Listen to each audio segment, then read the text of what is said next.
వేములవాడ నియోజకవర్గ ఇన్ఛార్జ్ మీ అందరికీ ఆప్తులు పెద్దలు శ్రీ చెల్లిమేడ లక్ష్మీ నరసింహారావు గారు, గౌరవ చొప్పదండి నియోజకవర్గ బాధ్యులు పెద్దలు మాజీ శాసనసభ్యులు సుంకె రవిశంకర్ అన్న గారు, గౌరవ కరీంనగర్ జిల్లా పరిషత్ మాజీ అధ్యక్షురాలు సోదరి శ్రీమతి తుల ఉమ గారు, గౌరవ రాజన్న సిరిసిల్ల జిల్లా పరిషత్ మాజీ అధ్యక్షురాలు సోదరి అడ్డంగా గోడగడితే ఎట్లా తమ్మి జరుగురు తమ్మి జరుగురు ఇంకెనక జరుగు వాళ్ళ గనవని అటు జరుగురా తమ్మి సైడ్కు రండి దయచేసి అట్లా అడ్డంగా గోడగట్టకురు జరుగురు.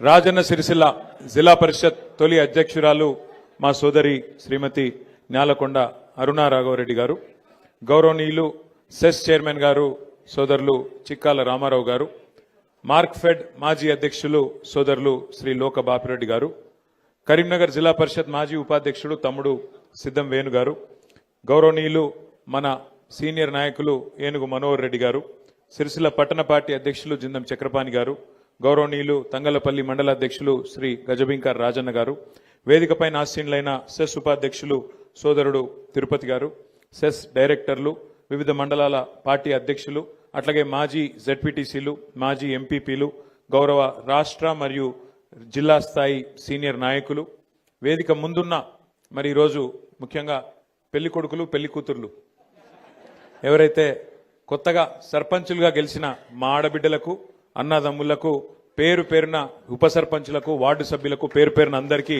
పార్టీ తరఫున శుభాకాంక్షలు. మా అందరి తరఫున కూడా గట్టిగా సపోర్ట్లు కొట్టాలి జరు హృదయపూర్వకమైన అభినందన. వేములవాడ నియోజకవర్గంలో 40 మంది సర్పంచులు గెలిచినారు, వారందరికీ ఒకసారి గట్టిగా చప్పట్లు. అట్లాగే తంగళ్లపల్లి మండలంలో 20 మంది సర్పంచులు గెలిచినారు, వారికి కూడా గట్టిగా చప్పట్లతో అభినందనలు. బోయిన్పల్లి మండలంలో 9 మంది గెలిచినారు, వారికి కూడా హృదయపూర్వకంగా అభినందనలు. ఇల్లంతకుంట మండలంలో 14 మంది గెలిచినారు, వారికి కూడా గట్టి కొట్టాలి చప్పట్లు. మొత్తం 2 దశల్లో జరిగిన ఈ ఎన్నికల్లో మరి 83 మంది వేములవాడ, అదేవిధంగా ఇల్లంతకుంట, బోయిన్పల్లి, తంగళ్లపల్లి కలిపితే 83 మంది సర్పంచ్లుగా గెలిచిన బీఆర్ఎస్ మద్దతుదారులందరికీ పేరు పేరున అభినందనలు. అయితే చాలా మంది పెద్దలు మాట్లాడి చాలా విషయాలు మీకు చెప్పే ప్రయత్నం చేసినారు. ముందుగా మీకు ఒక్కసారి మీ హక్కుల గురించి కూడా తెలుసుకోవాల్సిన బాధ్యత, అసలు ప్రభుత్వాలు ఎట్లా పనిచేస్తాయో తెలుసుకోవాల్సిన బాధ్యత కూడా మీ మీద ఉన్నది. మొదటి విషయం ఏంటంటే, మీరు సర్పంచ్ అంటే ఈ రాష్ట్రానికి ముఖ్యమంత్రి ఎట్లనో సర్పంచ్ గారంటే గ్రామానికి పెద్ద దిక్కుగా, గ్రామానికి పెద్దగా సర్పంచ్ గారే ఉంటారు. సర్పంచ్ గారు, వారి కింద ఉప సర్పంచ్ గారు, అట్లాగే వారి కింద మొత్తం వార్డు సభ్యులు మొత్తం కలిసి మీది స్థానిక ప్రభుత్వం. భారతదేశంలో మనకు 5 రకాల ప్రభుత్వాలు ఉంటాయి. 5 రకాల స్థానిక ప్రభుత్వాలు, 5 రకాల ప్రభుత్వాలు మొత్తం పైనుంచి కింది దాకా చూస్తే 5 రకాలు.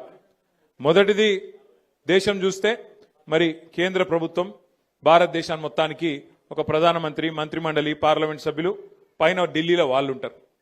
ఆడికెళ్ళి కొద్దిగా కిందికి వస్తే మనకి 28 రాష్ట్రాలు ఉన్నాయి. రాష్ట్రానికి ఒక ముఖ్యమంత్రి, రాష్ట్ర ప్రభుత్వము, మంత్రిమండలి, ఎమ్మెల్యేలు, ఎమ్మెల్సీలు అక్కడ ఉంటారు. ఆడికెళ్ళి కొద్దిగా కిందికి వస్తే జిల్లా ప్రభుత్వం, జిల్లా పరిషత్ ఉంటుంది. జిల్లా పరిషత్లో జిల్లా పరిషత్ చైర్మన్ గారు, జెడ్పీటీసీలు వాళ్ళు ఉంటారు. కొద్దిగా కిందికి వస్తే మున్సిపాలిటీ, మండలం. మున్సిపాలిటీలో మున్సిపల్ చైర్మన్ గారు, కౌన్సిలర్లు ఉంటారు. మండలంలో మండల పరిషత్తు, అదేవిధంగా ఎంపీటీసీలు వాళ్ళు ఉంటారు.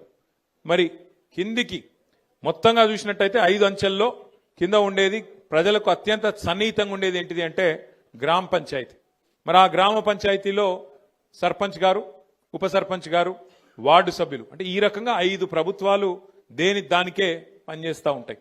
అయితే ప్రజలు కోరుకునేది ఏంటంటే ఈ 5 అంచెల ప్రభుత్వాలు ఒకదానితోనొకటి సమన్వయంతో పనిచేయాలి. ఎందుకంటే ఎవరి హక్కులు వాళ్ళకున్నాయి, ఎవరి నిధులు వాళ్ళకున్నాయి, ఎవరి విధులు, ఎవరి బాధ్యతలు వాళ్ళకున్నాయి. ఇంతకుముందు ఒక తమ్ముడు వెనకకెళ్ళి వచ్చి చెప్తున్నాడు, అన్నా ఎమ్మెల్యేలు బెదిరిస్తాన్రు, మరి మేము మా దగ్గరికి రావాలను, పైసలు మేమే ఇవ్వాలి అని మాట్లాడుతున్నాను. ఎమ్మెల్యేల చేతులు ఏమి ఉండదు, మీకు ఇచ్చేది కానీ పోయేది కానీ. ఎమ్మెల్యే నిధులు ఆయనకుంటాయి, కానీ గ్రామ పంచాయతీకి సంబంధించి డైరెక్ట్గా ఫైనాన్స్ కమిషన్ ద్వారా మీకు డబ్బులు, అంటే రాష్ట్ర ప్రభుత్వానికి మొత్తం స్థానిక సంస్థలకు మనం కేంద్రానికి గట్టే పనులకు వెళ్ళే వాళ్ళు మనకు ఉల్టా ఫైనాన్స్ కమిషన్ ద్వారా పైసలు ఇస్తారు. ఆ ఫైనాన్స్ కమిషన్ ద్వారా వచ్చే పైసలల్లా 70% పైసలు డైరెక్ట్గా గ్రామ పంచాయతీకి వస్తాయి, 20% పైసలు మండల పరిషత్కు వస్తాయి, 10% జిల్లా పరిషత్కు వస్తాయి. మొత్తం రూపాయి వస్తే 70 పైసలు మీకు రావాలి, 20 పైసలు మండల పరిషత్ కోవాలి, అట్లాగే 10 పైసలు జిల్లా పరిషత్ కోవాలి. అందరు కలిసి సమన్వయంతో జెడ్పీటీసీ ఎంపీటీసీ అందరు కలిసి సమన్వయంతో పనిచేయాల్సి ఉంటుంది. చాలా మంది మిత్రులు, నేను ఎందుకంటే పంచాయతీరాజ్ మంత్రిగా పనిచేసిన కాబట్టి నాకు ఈ విషయం కొంత లోతుగా తెలుసు. చాలా మంది మిత్రులు కన్ఫ్యూజ్ అవుతూ ఉంటారు.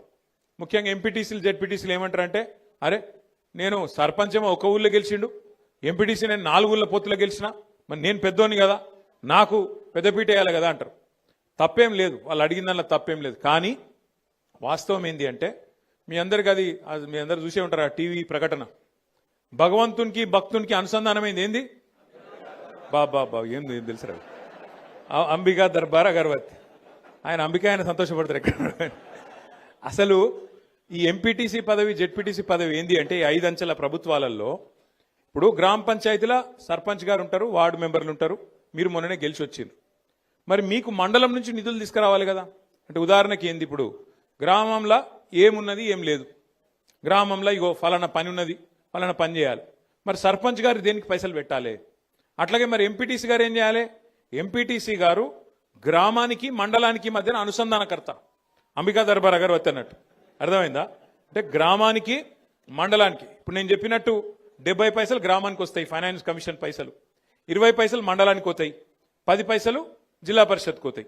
మరి ఆ 20 పైసలు ఏ గ్రామంలో ఎట్లా పెట్టాలి, ఎంపీటీసీ గారు స్థానిక సర్పంచ్తో ఎట్లా కలిసి పనిచేయాలి, ఇది ఆ అనుసంధానమైన బాధ్యత. ఎంపీటీసీ గారు గ్రామానికి మండలానికి అనుసంధానంగా ఎంపీటీసీ గారు ఉండాలి. మరి జెడ్పీటీసీ గారు ఏం చేయాలి, ఆల్రెడీ మండల పరిషత్ అధ్యక్షుడు ఉంటాడు, మండలానికి ఒక ఎంపీపీ ఉంటారు, ఎంపీటీసీలు ఉంటారు. మరి జెడ్పీటీసీ ఏం చేయాలి, జెడ్పీటీసీ ఏం చేయాలంటే మండలానికి జిల్లా పరిషత్కు అనుసంధానం జెడ్పీటీసీ గారు. అంటే ఆ 10% డబ్బులు ఏవైతే జిల్లా పరిషత్కు వస్తాయో ఫైనాన్స్ కమిషన్కు, అట్లాగే వాళ్ళకి ఇతర రూపంలో కూడా కొన్ని వస్తాయి పైసలు, వాటిని మరి జిల్లా పరిషత్తు ఎట్లా నిర్ణయం తీసుకోవాలి, ఏ మండలంలో ఎంత ఖర్చు పెట్టాలి అనేది జెడ్పీటీసీ, మండల పరిషత్ అధ్యక్షుడు, ఎమ్మెల్యే గారు అందరూ కలిసి అనుకొని ఖర్చు పెట్టాల్సిన అవసరం ఉంటుంది. కాబట్టి మీరు ఎవ్వల కింద పనిచేస్తలేరు, మీది మీరు సర్వ స్వతంత్రులు. ఇంతకుముందు మీరు చెప్పినట్టు, లక్ష్మీనరసింహరావు గారు చెప్పినట్టు, రేపటి రోజున గ్రామ పంచాయతీ తీర్మానం లేకుండా రాష్ట్ర ప్రభుత్వం కూడా కొన్ని పనుల్లో ఏలు పెట్టే అవకాశం ఉండదు. ఫలానా వర్క్ కావాలి, ఫలానా వాళ్ళకి ఇల్లు ఇవ్వాలి, లిస్ట్ ఎక్కడ పెట్టాలి, గ్రామ పంచాయతీలనే పెట్టాలి. ఎవరికి ఇండ్లు ఇస్తున్నాం, ఎవరికి కార్డులు ఇస్తున్నాం, ఎవరికి ఏ సంక్షేమ పథకం ఇస్తున్నాం, ఎవరికి రేపు పింఛన్ పెంచాలి, ఎవరికి ఏం చేయాలి, లబ్ధిదారుల లిస్టు ఎక్కడ పెట్టాలి, గ్రామ పంచాయతీలనే పెట్టాలి. దానికి బాధ్యులు మీరే అవుతారు. ఎమ్మెల్యేలు ఇంకొకరు నీలిగి మీ మీద డాగేస్తే, మిమ్మల్ని బెదిరిస్తే దాంతో అయ్యేది కానీ ఇంకోటి కానీ ఏం లేదు. మీరు ఖచ్చితంగా గుర్తుపెట్టుకోవాల్సింది, మీ హక్కులు మొదలు తెలుసుకోవాలి. మీకు ఏం అధికారం ఉన్నది, మీకు ఎట్లా నడిపే అధికారం ఉన్నది, ఇది మీరు తెలుసుకోవాలంటే మాటలతో కాదు. అందుకే నేను జిల్లా ప్రెసిడెంట్ గారిని కోరుతా ఉన్నా, లక్ష్మీనరసింహరావు గారిని, రవిశంకర్ గారిని, అట్లాగే మా మానకొండూరు ఎక్స్ఎమ్మెల్యే గారిని కూడా కోరుతా ఉన్నా. మనం ఇప్పుడు సర్పంచ్ ఎలక్షన్లు 17 తారీఖు నాడు 3వ విడత కూడా అయిపోతాయి.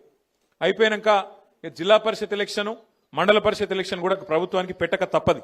మరి జనవరిలో పెడతారా, ఫిబ్రవరిలో పెడతారా తెలియదు, పెడతారా అంటుండ్రు. అది కూడా పెట్టుకున్నాక అది కూడా పూర్తి అవుతుంది. పూర్తి అయిపోగానే మనం గెలిచిన జెడ్పీటీసీలు, ఎంపీపీలు, ఎంపీటీసీలు, సర్పంచులు, ఉప సర్పంచులు, వార్డు సభ్యులు అందరితో కలిసి మీకు ఒక వర్క్షాప్ పెడతాం. మనం పెద్దలను పిలుస్తాం. ఎవరెవరైతే గతంలో పంచాయతీరాజ్ డిపార్ట్మెంట్లో పనిచేసిన వాళ్ళు ఉన్నారో పెద్దలు, డిపిఓలుగా, డిఎల్పిఓలుగా పనిచేసిన పెద్దలు ఉంటారు, మంచి నిష్ణాతులు ఉంటారు, నిపుణులు ఉంటారు. వాళ్ళని పిలిచి తెలంగాణ పంచాయతీరాజ్ చట్టం ఏంటిది, అందులో సర్పంచ్ గారి విధులేంది, ఎంపీటీసీ గారి విధులేంది, మీ హక్కులేంది, వాటిని ఒకవేళ ప్రభుత్వం ఏమన్నా కాలరాసే ప్రయత్నం చేస్తే, ఇప్పుడే మా తమ్ముడు వచ్చి చెప్తా ఉన్నాడు, ఏం పేరు తమ్ముడు మర్చిపోయినరా,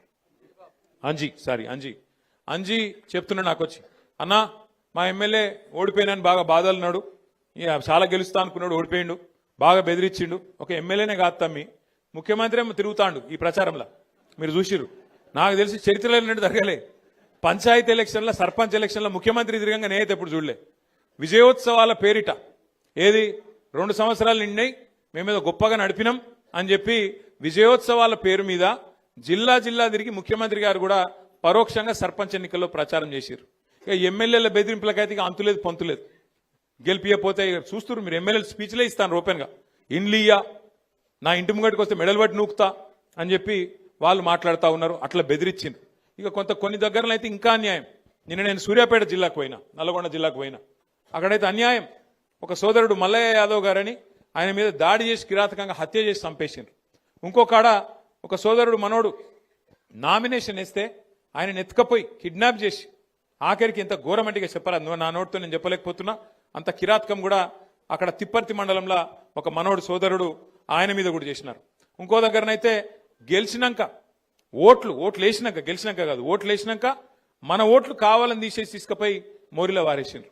ఇట్లా ఎన్నో కిరాతకాలు చేయంగా కూడా, ఎన్నో రకాలుగా మన వాళ్ళ మీద ఒత్తిడి పెట్టంగా, ఇబ్బంది పెట్టంగా కూడా ఇవాళ రాష్ట్ర వ్యాప్తంగా 2 దశల్లో ఎలక్షన్లు జరిగితే ఈ 2 దశల్లో కూడా ఒక్కొక్క దగ్గర ఒక్కొక్క తిరుగు, కానీ కొన్ని దగ్గరలో 40%, కొన్ని దగ్గరలో 30%, కొన్ని దగ్గరలో 50%, కొన్ని దగ్గరలో 60-70% కూడా గెలిచి సత్తా చాటిన గులాబీ దండుకు, గులాబీ సైనికులకు నేను శిరస్సు వంచి మీకు అభినందనలు తెలియజేస్తా ఉన్నా. మామూలు విషయం కాదు ఇది. ఎందుకంటే 2 ఏళ్లలోనే ప్రభుత్వం మీద ఇంత స్థాయిలో వ్యతిరేకత వచ్చుడు, ఇంత స్థాయిలో తిరుగుబాటు జరుగుడు, ఇది మామూలు ముచ్చట కాదు. ఎందుకంటే ప్రజలు కూడా జనరల్గా ఎట్లుంటారంటే ఇంకో 3 ఏళ్ళు గవర్నమెంట్ ఉంది కదా సూతాంతి అన్నట్టు ఉంటారు. కానీ తెలంగాణలో పరిస్థితి అలాగున్నది. మీరు గమనించండి, ఎంత కోపం ఉంటే, ప్రభుత్వం మీద ఎంత వ్యతిరేకత ఉంటే ఇట్లాంటి వ్యతిరేక ఫలితాలు వస్తాయి. ఒకసారి యాద్ చేసుకోండి. మన ప్రభుత్వం ఉన్నప్పుడు 32 జిల్లా పరిషత్లుంటే 32 మనమే గెలిచినాం. 143 మున్సిపాలిటీలు ఉంటే 136 మున్సిపాలిటీలు గెలిచినాం. జెడ్పీటీసీలు దగ్గర 450 దాకా గెలిచినాం. మండలాలు దగ్గర 430 దాకా గెలిచినాం. 520 చిల్లర మండలాలు ఉండే అప్పుడు కొద్దిగా పెరిగినాయి ఇప్పుడు. అట్లాగే గ్రామ పంచాయతీలు 12,000 ఉంటే దగ్గర 9,000 మనమే గెలిచినాం. కేవలం అక్కడనో ఇక్కడనో వాళ్ళు ఒక 15-20% గెలిచిరు, కానీ మనం గెలిచినట్టు 30%, 40%, 50-60% వాళ్ళు ఎక్కడ కూడా గెలవలేదు. 2 ఏళ్లు తిరగకుండానే ప్రభుత్వానికి ఈ పరిస్థితి వచ్చింది. మరి పెద్దల ఆత్మవిమర్శ చేసుకోవాలి కాంగ్రెస్ వాళ్ళు. ఎందుకు 2 ఏళ్లు తిరగకుండానే ప్రజలలా ఇంత కోపం వచ్చింది? మనకు కనబడుతూనే ఉన్నది. యూరియా బస్తాల కోసం తనలాడుడే, కరెంటు కోసం ఆగం, ఏ పథకం కూడా చక్కగా అమలు అయితలేదు. రైతు రుణమాఫీ అన్నారు, 2 లక్షలు అన్నారు, ఎక్కడ కూడా చారణకు మించి చక్కగా జరగలే. అట్లాగే రైతు బంధు పెంచుతామన్నారు, 10,000 కేసీఆర్ ఇస్తే మేము 15,000 అన్నారు, ఇలా అది కూడా చక్కగా ఇయ్యలేదు, 2 సార్లు ఎగ్గొట్టిండ్రు. ముసలోళ్ళకు పెన్షన్ పెంచుతామని చెప్పి ఆశ పెట్టి 2,000 4,000 చేస్తామని ఆశ పెట్టి ఆ 2,000 కూడా 2 నెలలు ఎగ్గొట్టింది ఈ ప్రభుత్వం. 2 ఏళ్ళు అయినా కూడా 100 రోజుల్లో చేస్తామని చెప్పి 800 రోజులు అయినా కూడా అవి కూడా చేయలే. మహిళలకు మోసం చేసిండ్రు, నెలకు 2,500 అన్నారు, తులం బంగారం అన్నారు, అవి కూడా ఇయ్యలే. ఇవన్నీ చేయబట్టి ఇలా ప్రజలల్లా విపరీతమైన కోపం ఉన్నది. కానీ మనం బాధపడవలసిన అంశం కానీ భయపడవలసిన అవసరం కానీ ఎంత మాత్రం లేదు. ఇప్పటికే దగ్గర ఆటాన గవర్నమెంట్ అయిపోయింది. ఎందుకంటే ఆఖరి 6 నెలలు 9 నెలలు ఏమి ఉండదు, ఎలక్షనే తప్ప ఏం లేదు. 2 ఏళ్ళు అయిపోయింది, చూస్తుంటేనే 2 ఏళ్ళు ఒడిచిపోయింది. ఇక మిగిలేది ఇంకొక 2 ఏళ్ళే ఉన్నది. ఇంకా తర్వాత ఎలక్షన్ వస్తుంది పక్కా. గెలిచిన సర్పంచులు ఉప సర్పంచులు మీరు ఒక్క విషయం దయచేసి యాద పెట్టుకోండి. ఈ గవర్నమెంట్లో మీరు పనిచేసేది 2-2.5 ఏళ్ళే. మళ్ళీ అటెన్కా వచ్చే గవర్నమెంట్లో, మన గవర్నమెంట్లో మళ్ళా 2-2.5 ఏళ్ళు మీరే ఉంటారు. కాబట్టి దబ్బన వీళ్ళు ఏమైనా కొద్దిగా కష్టపెట్టినా, కొద్దిగా ఇబ్బంది పెట్టినా 1 సంవత్సరం ఓర్చుకోవాలి అంతే. అటెన్కా ఏముండదు, వీళ్ళది అటెన్కా ఏముండదు. మీకు వచ్చే పైసలు ఎట్లాగ వస్తాయి? గ్రామ పంచాయతీకి రావాల్సిన డబ్బులు కేంద్ర ప్రభుత్వం నుంచి, రాష్ట్ర ప్రభుత్వం నుంచి మీ హక్కుగా రావాల్సిన పైసలు, ఫైనాన్స్ కమిషన్ ద్వారా రావాల్సిన పైసలు ఎవడు ఆపలేడు. ఆది శ్రీనివాస్ ఆపలేడు, రేవంత్ రెడ్డి ఆపలేడు, నరేంద్ర మోడీ కూడా ఆపలేడు. ఎందుకంటే అది రాజ్యాంగం, అంబేద్కర్ రాసిన రాజ్యాంగం ఆధారంగా మీకు రావాల్సిన పైసలు బరాబర్ వస్తాయి. ఏమన్నా అయ్యా కూడా ఆపలేడు అది. కానీ ఏమన్నా గిట్లనే ఆడనో ఈడనో బెదిరించే ప్రయత్నం చేస్తారు. వీళ్ళు చాలా లంగాలు కాంగ్రెస్ వాళ్ళు. వాళ్ళ మాటినకపోతే ఏం చేస్తారు? సర్పంచ్ గారిని ఏదో ఒక దానిలో ఇరికిచ్చి వాళ్ళని సస్పెండ్ చేయాలి. ఎందుకంటే అధికారం కదా, సస్పెండ్ చేయాలి. సస్పెండ్ చేసి ఉప సర్పంచ్ వాళ్ళ మనిషిని పెట్టుకోవాలి, వాళ్ళకు బాధ్యత ఇవ్వాలని చెప్పి లంగ కథలు చేస్తారు. అందుకే మనకు కూడా తెలివి ఉంది కాబట్టి, భగవంతుడు వాళ్ళకే కాదు మనకు కూడా తెలివితేటలు ఇచ్చిండు కాబట్టి నేనేం చెప్తున్నా అంటే, జిల్లాల వారీగా సర్పంచులకు అండగా నిలబడేందుకు ప్రతి జిల్లాలో లీగల్ సెల్ ఏర్పాటు చేస్తాం. ఎక్కడ ఎవడన్నా మిమ్మల్ని సస్పెండ్ చేసే ప్రయత్నం చేస్తే వెంటనే 1 సెకండ్ కూడా మీరు ఆలస్యం చేయకండి. జిల్లా పార్టీ ఆఫీస్ ఇక్కడనే మీకు పక్కనే ఉన్నది. ఇక మన జిల్లా గింతనే జిల్లా, చిన్న జిల్లా, 12 మండలాలు, 2 మున్సిపాలిటీలు, చాలా చిన్న జిల్లా మనది. వెంటనే అర్ధగంట లోపల మీరు ఇక్కడికి రావచ్చు. లక్ష్మీ నరసింహారావు గారిని, రవిశంకర్ గారిని, రసమై బాలకృష్ణ గారిని మా తోట ఆగయ్య గారిని నేను కోరుతా ఉన్నా. ఎక్కడ ఏ ఊర్లో చిన్న ఇప్పుడు 83 మంది మాత్రమే కాదు, ఇంకా 17 నాడు మళ్ళీ ఎలక్షన్ ఉంది, మళ్ళా జోరుదారు గెలుస్తాం, నాకే అనుమానం లేదు. ఎక్కడ చిన్న సమస్య వచ్చినా సర్పంచ్ గాని ఉప సర్పంచ్ గాని వెంటనే ఇక్కడ లీగల్ సెల్ యాక్టివేట్ చేయాలి, వెంటనే కోర్టుకు పోవాలి, మన హక్కుల కోసం మనం కొట్లాడాలి. ఈ విషయంలో రాజీ పడొద్దని చెప్పి నేను కోరుతున్నా. మీకు కూడా ఏ గ్రామంలో నన్ను ఎవడన్నా ఇబ్బంది పెడితే, అధికారో ప్రభుత్వంలో ఉన్న పెద్దలో ఇబ్బంది పెడితే ఒక సెకండ్ కూడా మీరు ఆలస్యం చేయొద్దు, మీ ఇన్ఛార్జ్ గారికి వెంటనే చెప్పాలి. చెప్పి అన్నాయో ఇట్లా చేస్తున్నారు, వీళ్ళు ఆగం చేస్తున్నారు అని చెప్పి వెంటనే మీరు స్పందించి ఎక్కడ వాళ్ళు అక్కడ హుషారుగా కాపాడుకోవాలి. ఎందుకంటే గెలిపించడం ఒక్కడే కాదు కదా, గెలిచినాక కాపాడుకుంటూ కూడా మన బాధ్యత. మన హక్కులు తెలుసుకోవాలి, మన హక్కుల కోసం కొట్లాడాలి. ఖచ్చితంగా రాజ్యాంగం ఆధారంగా మనకు ఏదైతే రావానో వాటిని బ్రహ్మాండంగా వసూలు చేయాలి, బ్రహ్మాండంగా హక్కులు తీసుకోవాలి. అయితే ఇంకొక మాట కూడా నేను మీకు విజ్ఞప్తి చేస్తున్నా. 10 ఏళ్లలో మనం ఏం చేసినాం, ఇవాళ ఈ 2 ఏళ్లలో ఈ ప్రభుత్వం ఏం చేసింది గ్రామాలకు ఒక్కసారి నాకంటే బాగా మీకే తెలుసు, ఒకసారి యాద్ చేసుకోండి, ప్రజలకు కూడా యాద్ చేపియండి. 10 ఏళ్లలో మన ప్రభుత్వం ఉన్నప్పుడు భారతదేశానికి ఆదర్శంగా పల్లెలను నిలిపిండు కేసీఆర్ గారు. ఇదేదో నేను మనకు మనమే కితాబిచ్చుకుంటలేం, మనకు మనమే సర్టిఫికెట్ ఇచ్చుకుంటలేం. మన రాజన్న సిరిసిల్ల జిల్లా పరిషత్కు కేంద్ర ప్రభుత్వమే ఉత్తమ జిల్లా పరిషత్ అవార్డు కూడా మన జిల్లాకే ఇచ్చింది, యాద్ చేసుకోండి మీరు ఒక్కసారి. అట్లాగే భారతదేశంలో జనాభా పరంగా చూసుకుంటే మన జనాభా ఎంత, మనం 3% కంటే తక్కువ ఉంటాం. మొత్తం దేశం జనాభా 145 కోట్లయితే మనం 4 కోట్లు, అంటే 3% కంటే తక్కువ. కానీ 3% కంటే తక్కువ జనాభా ఉన్న రాష్ట్రం కేంద్రం పంచాయతీ రాజ్ అవార్డులు ఏది ఉత్తమ పంచాయతీలు ఎక్కడున్నాయని ప్రకటిస్తే 3% కంటే తక్కువ జనాభా ఉన్న రాష్ట్రం 30% అవార్డులు కొట్టినాం మనం కేసీఆర్ గారి నాయకత్వంలో ఉత్తమ పంచాయతీలు. మరి ఇది భారతదేశంలోనే రికార్డు, ఏ ప్రభుత్వం కూడా ఇంతవరకు సాధించలేదు రికార్డు. ఎట్లొచ్చినాయి అవార్డులు? మరి ఉత్తగానే వచ్చినాయా, పైరవి చేస్తే వచ్చినాయా? కాదు, పని చేస్తే వచ్చినాయి. ఏం పని చేసినాం?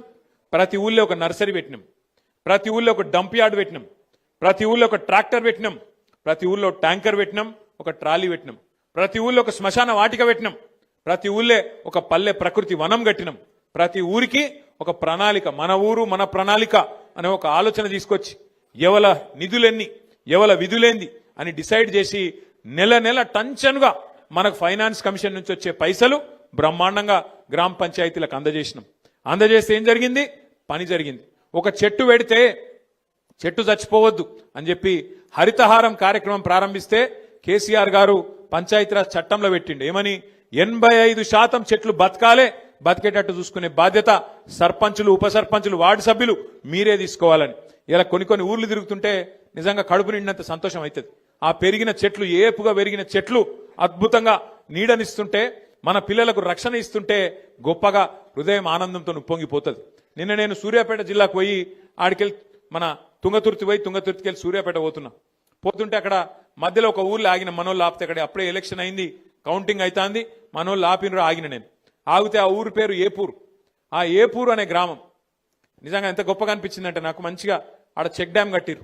ఆ చెక్ డ్యామ్ పక్కన మొత్తం నీళ్లు ఆగి ఉన్నాయి, మంచిగా బతుకమ్మ ఘాటు కట్టుకున్నారు, ఆడ మంచి ఇట్లా మెట్లు కట్టుకున్నారు.